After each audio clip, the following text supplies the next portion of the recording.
Au cœur d'un marais couvert de brume, là où l'eau stagnante reflétait parfois des éclairs de lune, vivait un alligator redouté, Goro. Sa carrure massive et ses mâchoires redoutables faisaient trembler chaque créature qui osait croiser son chemin. Dans son esprit, il n'y avait aucun doute. Il était le maître absolu de ces terres.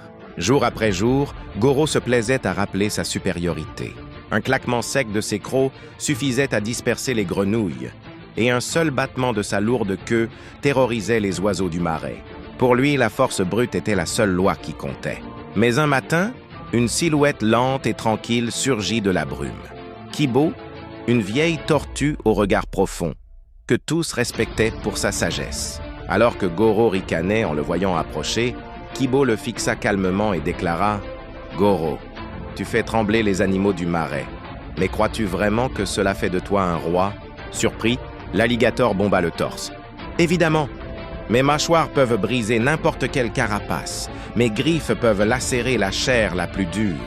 Qui oserait me défier ?» Kibo esquissa un sourire, presque amusé. « La force seule est comme un marais sans eau. Elle finit par s'assécher.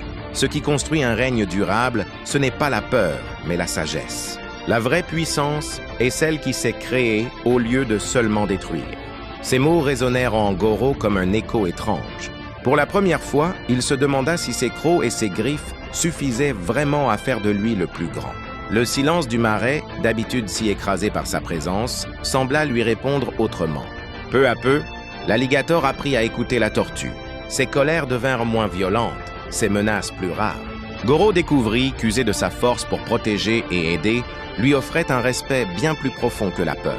Depuis ce jour, le marais ne connut plus seulement la crainte des crocs de Goro, mais aussi la sérénité née de son changement. Et l'histoire de l'alligator et de la tortue nous rappelle ceci. La force sans sagesse est une arme vide, mais la sagesse avec la force devient un véritable pouvoir.